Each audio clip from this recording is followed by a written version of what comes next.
王守义13乡，邀您接下来收看《平安365》。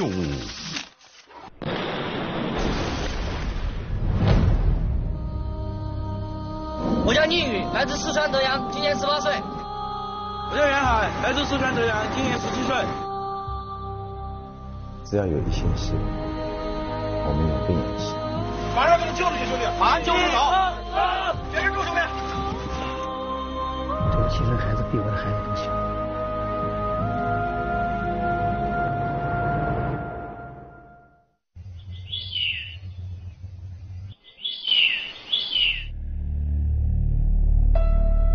这些都是从那个爆炸现场所寻回的一些班车上的器材，还有头盔、衣服、一些装备，那些东西我一眼都能看出来，因为每天都会接触他们，所以说每一个细节我都会知道。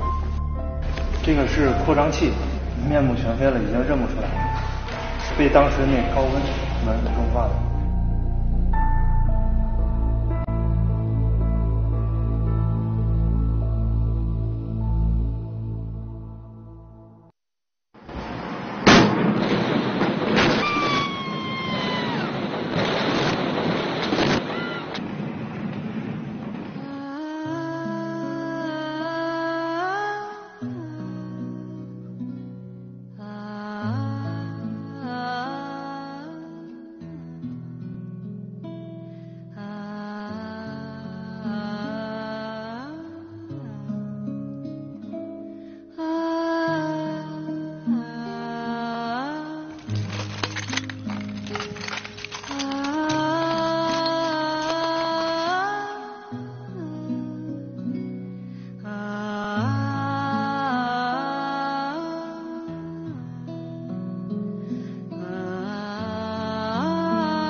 一定要坚持的守在这里，因为家属是只知道我们中队的电话，他没有地方去问那个他孩子的一些情况，只能是从值班室得到那些确切消息。张孟凡今年刚刚22岁，是八大街中队的接警员，湖北孝感人。因为内向胆小，家人便把他送到了部队锻炼。爆炸发生后，孟凡的妈妈第一时间赶到中队要接他回家，他愣是第2天就把妈妈送上了返程的火车。他说他要守在中队等消息。在这个地方我是能第一时间接受到他们的消息，我必须在这待着，因为我的其他的战友现在全部在医院，如果让别的中队过来，我也是害怕他们动他们的东西啊，我很不放心。孟凡告诉我们，他每天都在楼里跑上跑下，强迫自己忙起来。但是无论怎样，灾难降临的当晚就像电影一样，仍然会在脑海里不停地闪现。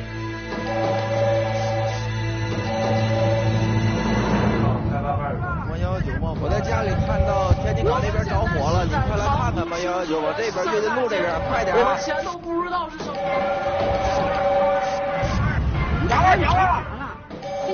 我们中队是一次性全部被调派到现场，一共是4辆车，26个人。当晚接到报警后，天津市公安消防总队派出5支消防中队赶赴火灾现场。开发区支队八大街中队是离爆炸核心区最近的现役消防中队，直线距离不到1500米，是当晚第一个赶赴火灾现场的现役消防中队。张孟凡负责接警，是当晚唯一留队负责上传下达的战士。当时他目送战友们出征，但是没有想到，仅仅30分钟的时间，悲剧就降临了。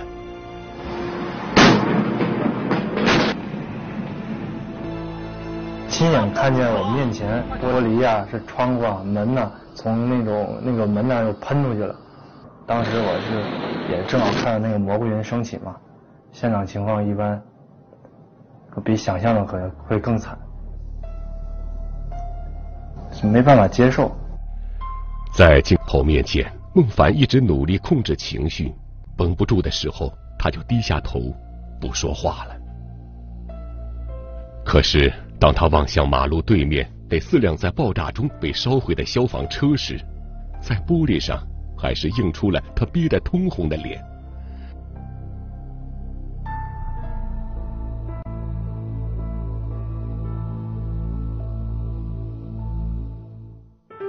孟凡告诉我们，他能想象自己的战友们在现场的痛苦，但是他始终都不愿相信，这支刚刚在支队比武对抗赛中获得综合排名第1，曾经从无数次烈火中全部返回的队伍，至今无一人归来。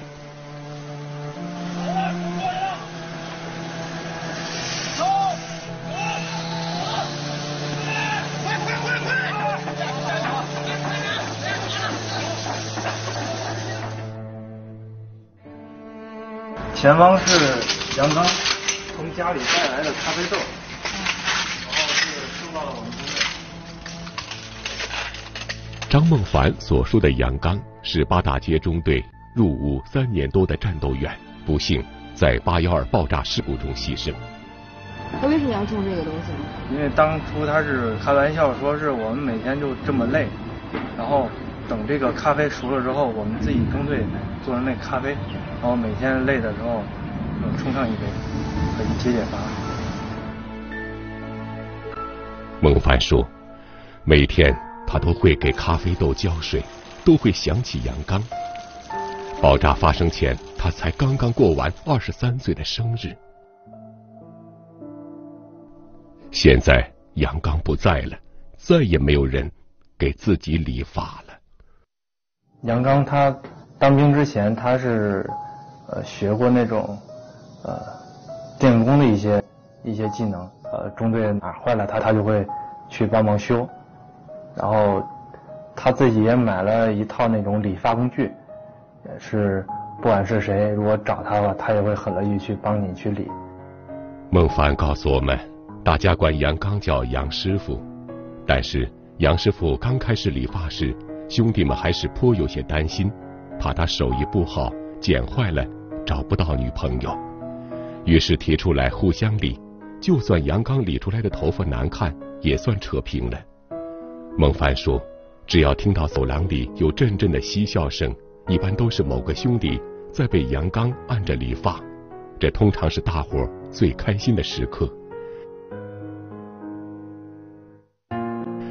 但是如今这个走廊铺了满地的玻璃碎片，寂静的让人发慌。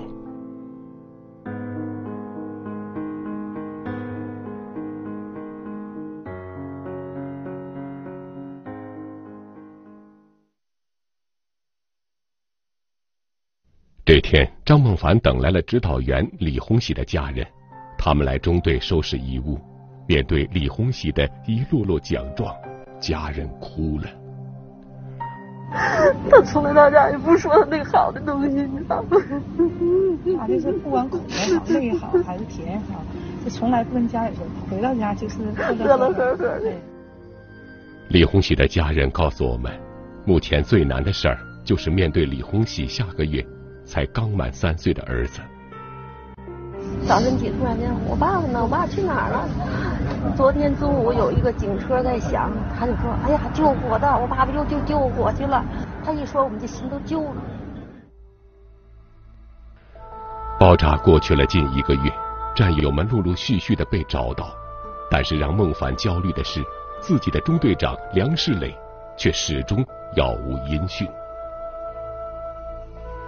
梁世磊今年26岁。大学毕业后报名参军，由于工作优秀，爆炸前刚刚被提拔为八大街中队中队长。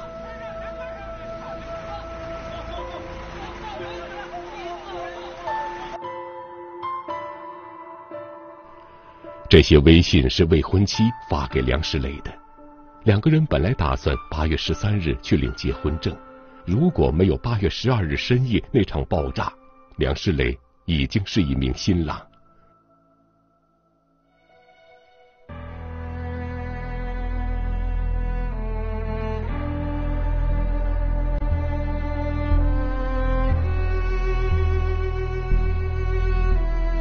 梁世磊的父母本已将新房和喜被准备好，但如今却用不上了。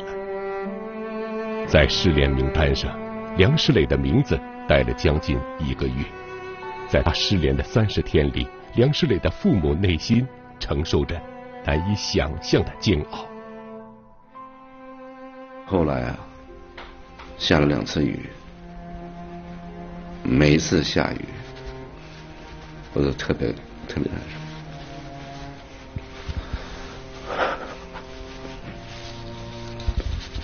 因为这个天气比较热，然后呢雨淋，我就想孩子，当然他不会有什么知觉，但是作为父母也是非常痛苦。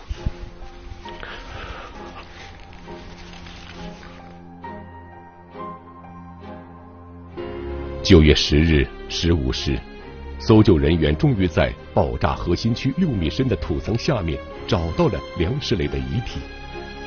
当时，梁世磊与爆炸核心区的距离只有5米。他是这次爆炸事故中天津市公安消防总队最后一位被找到遗体的牺牲战士。梁世磊出生在一个教师之家，父母都是工作了一辈子的人民教师。9月10日，教师节，这个本该欢庆自己节日的时刻，2位老人却等来了儿子牺牲的消息。我那次找着我都没敢看那天的。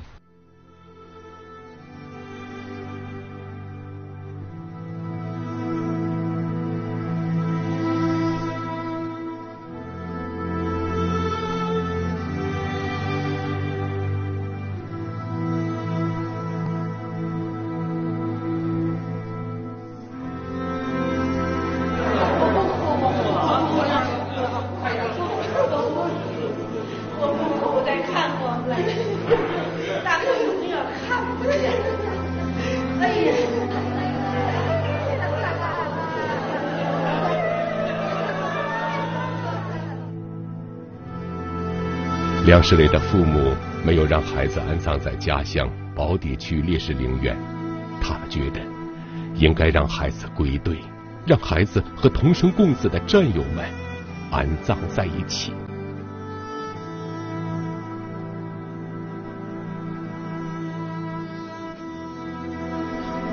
少小曾用3尺枪，舞台之上演兵忙。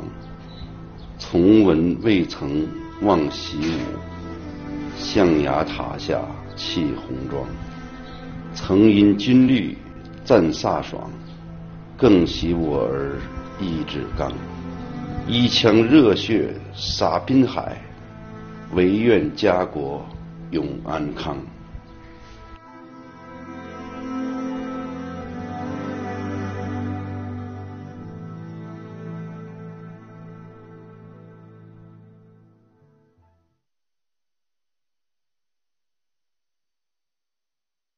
感觉他们还是跟平常一样，在那打闹嬉戏呀，或者在那训练呐，谈天说地呀。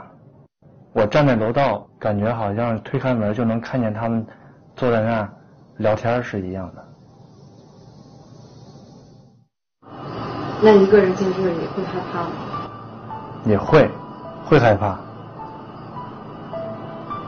但是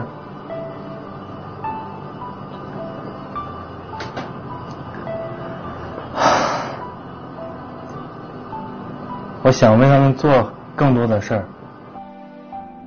孟凡一个人待在队里，除了搞好战友家属的接待工作，他去的最多的地方是太大医院。那里还躺着18位自己的战友，他希望他们能快点好起来。当时送过来的时候什么情况？面部有烧伤，然后腿上有一个开放性伤口，然后耳朵也有一个贯通伤，就是爆炸引起来的，有个耳膜穿孔。周娣今年刚刚19岁，是这次爆炸发生30余小时后被救出来的。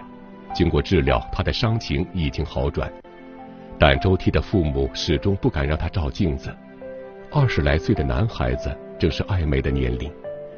实际上，出事前几天，周娣刚给父母发了自拍照，摆出很酷的造型。父母不知道，脸上的结痂脱落后，周娣是否还会和以前一样。但是此刻的周娣觉得，最重要的还是赶紧归队。当时为什么想过来当兵呢？其实挺向往追求这种生活的，挺崇拜军人的。你觉得军人是什么样的一个形象，让你觉得你崇拜军人？挺光荣的，高尚光荣。在这个中队一直坚守下去，我想看见这个中队恢复以前的样子，还有其他的所有兄弟都能够平安归来。